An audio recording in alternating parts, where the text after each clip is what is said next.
अगर आपकी CRP report बार बार बढ़ी हुई आ रही है, डॉक्टर कह रहे हैं कि शरीर में अंदर ही अंदर सूजन चल रही है, बार बार बुखार, दर्द, कमजोरी या इन्फेक्शन रहता है और आप चाहते हैं कि CRP दवाई के बिना या कम दवाई में नॉर्मल हो जाए, तो आज की यह वीडियो आपके लिए बहुत ज़रूरी है, क्योंकि आज मैं आपको बताने वाला हूं CRP को कम करने के 5 ऐसे देसी घरेलू उपाय जो सही तरीके से अपनाने पर शरीर की सूजन को जड़ से कम करने में मदद करते हैं और CRP को धीरे धीरे नॉर्मल रेंज की तरफ ले जाते हैं। इसलिए वीडियो को अंत तक जरूर देखिए, क्योंकि आखिरी उपाय सबसे ज्यादा असरदार है। नमस्कार दोस्तों, आप देख रहे हैं डॉक्टर दलजीत ऑफिशियल और मैं हूं डॉक्टर दलजीत।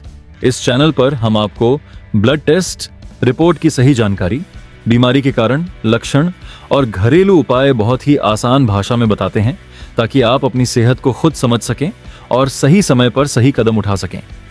अगर आपने अभी तक चैनल को सब्सक्राइब नहीं किया है तो वीडियो के नीचे लाल बटन दबाकर चैनल को सब्सक्राइब कर लीजिए, क्योंकि यहाँ पर आपको रोज ऐसे ही काम की हेल्थ जानकारी मिलती रहती है।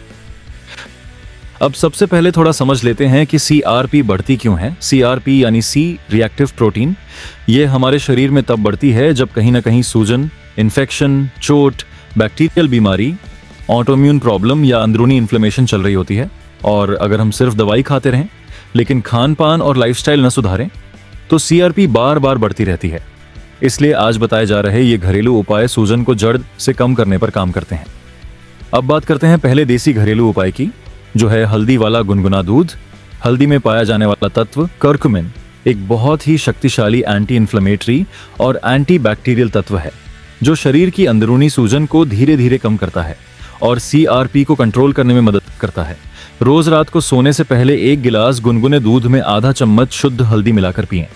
अगर आपको दूध नहीं पचता तो आप हल्दी को गुनगुने पानी में भी ले सकते हैं, लेकिन ध्यान रखें, हल्दी हमेशा नियमित लेनी है। 7 से 10 दिन में ही आपको फर्क महसूस होने लगेगा और 3 से 4 हफ्तों में CRP में सुधार दिख सकता है। अब आते हैं दूसरे घरेलू उपाय पर, जो है अदरक और लहसुन। अदरक और लहसुन दोनों ही शरीर के सबसे पुराने देसी एंटी इन्फ्लेमेटरी औषधि माने जाते हैं। अदरक में जिंजरोल और लहसुन में एलिसिन पाया जाता है, जो शरीर की सूजन, इन्फेक्शन और बैक्टीरिया से लड़ने में मदद करता है। रोज सुबह खाली पेट 1 कप अदरक की हल्की चाय पीना या खाने में कच्चा लहसुन शामिल करना CRP को कम करने में बहुत मददगार होता है। अगर कच्चा लहसुन नहीं खा सकते तो हल्का भूनकर भी ले सकते हैं, लेकिन ध्यान रखें, इसे रोज लेना बहुत जरूरी है। अब तीसरा देसी घरेलू उपाय है तुलसी का काढ़ा। तुलसी को आयुर्वेद में अमृत कहा गया है, क्योंकि यह शरीर की इम्यूनिटी बढ़ाने के साथ साथ अंदर की सूजन को भी कम करती है। रोज सुबह 8 से 10 तुलसी के पत्ते, थोड़ा सा अदरक और 1 चुटकी काली मिर्च डालकर काढ़ा बनाकर पीने से शरीर में छुपा हुआ इन्फ्लेमेशन कम होने लगता है, जिससे CRP धीरे धीरे नॉर्मल की तरफ आने लगती है। यह उपाय खास तौर पर बच्चों और बुजुर्गों के लिए बहुत फायदेमंद है। अब बात करते हैं चौथे घरेलू उपाय की, जो है ओमेगा 3 फैटी एसिड से भरपूर चीजें, जैसे अलसी के बीज, अखरोट और मछली। ओमेगा 3 शरीर की सूजन को कंट्रोल करने में बहुत मदद करता है और यह साइंटिफिकली भी प्रूव हो चुका है कि ओमेगा 3 लेने से CRP लेवल कम होता है। रोज सुबह 1 चम्मच अलसी के बीज हल्के भूनकर चबाना या खाने में अखरोट शामिल करना CRP कंट्रोल में मदद करता है, लेकिन ध्यान रखें कि यह धीरे काम करता है, इसलिए कम से कम 1 महीने तक नियमित सेवन जरूरी है। अब 5वां और सबसे जरूरी घरेलू उपाय है खान पान और लाइफस्टाइल सुधार, क्योंकि अगर आप ऊपर बताए सारे उपाय कर रहे हैं लेकिन फिर भी बाहर का तला भुना, ज्यादा मीठा, जंक फूड, कोल्ड ड्रिंक और फास्ट फूड खा रहे हैं तो CRP कभी नॉर्मल नहीं होगी।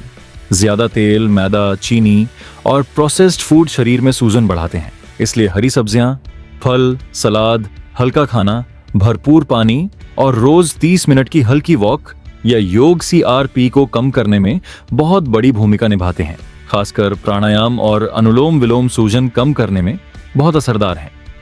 अब एक बहुत जरूरी बात ध्यान रखें, अगर आपकी CRP बहुत ज्यादा बढ़ी हुई है, जैसे 10 से ऊपर या बार बार बढ़ रही है, तो सिर्फ घरेलू उपाय पर निर्भर न रहें, डॉक्टर से सलाह जरूर लें, क्योंकि कई बार अंदर कोई गंभीर इन्फेक्शन या बीमारी भी कारण हो सकती है। घरेलू उपाय दवाई का विकल्प नहीं, बल्कि दवाई के साथ सपोर्ट का काम करते हैं। तो दोस्तों, अगर आपको यह जानकारी उपयोगी लगी हो तो वीडियो को लाइक जरूर करें, इसे अपने परिवार और दोस्तों के साथ शेयर करें। और अगर आप चाहते हैं कि मैं CRP रिपोर्ट को पढ़ना, नॉर्मल रेंज, बच्चों में CRP क्यों बढ़ती है, या कौन सी बीमारी में CRP कितनी खतरनाक होती है, इन सब पर अलग अलग वीडियो बनाऊं, तो नीचे कमेंट में जरूर लिखें। और ऐसे ही हेल्थ से जुड़े सही और भरोसेमंद वीडियो के लिए डॉक्टर दालजित ऑफिशियल चैनल को अभी सब्सक्राइब करें। मिलते हैं अगली वीडियो में, तब तक स्वस्थ रहें। धन्यवाद।